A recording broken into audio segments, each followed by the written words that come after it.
Hi guys, Brett Fidge here from Now Rooms Liverpool, Liverpool's #1 HMO agency. So today we're talking about Article 4, everyone's favourite topic. At Now Rooms we get questions about Article 4 all the time. The 4 primary questions we get asked are, number 1, what is Article 4 and how does it affect me? Number 2, can I still get a HMO license in an Article 4 area? Number 3, can I still buy, sell and develop HMOs in an Article 4 area? And number 4, what does it mean for my existing HMO? So question number 1, what is Article 4 and what does it mean for me? Okay, so essentially Article 4 is a council imposed planning restriction.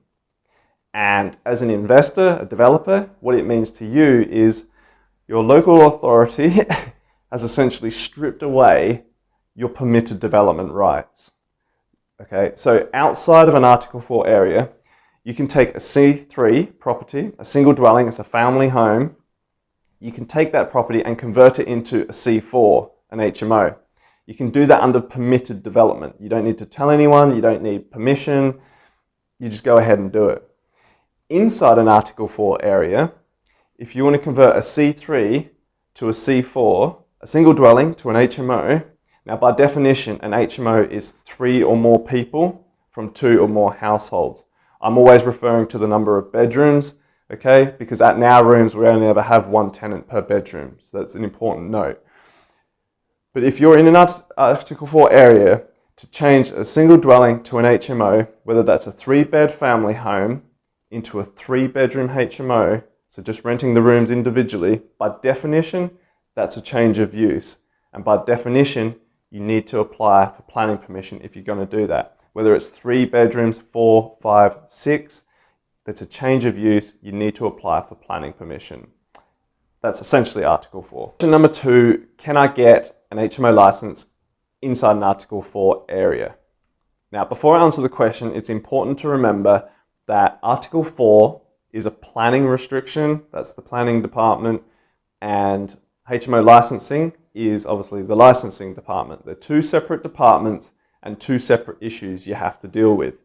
Depending on where your property is located and the makeup of it will depend. You may need planning but not licensing, you may need licensing but not planning, or you may need both, okay? So the answer is yes, you can get an HMO license in an Article 4 area, provided you, the landlord, your agent and your property all meet the criteria. The criteria vary slightly from council to council. For the Liverpool City Council's criteria, just click on the link in the description below, check it out there. So question number 3, can I still buy, sell, develop HMOs in an Article 4 area? The answer is yes, you can. You can do all of those things.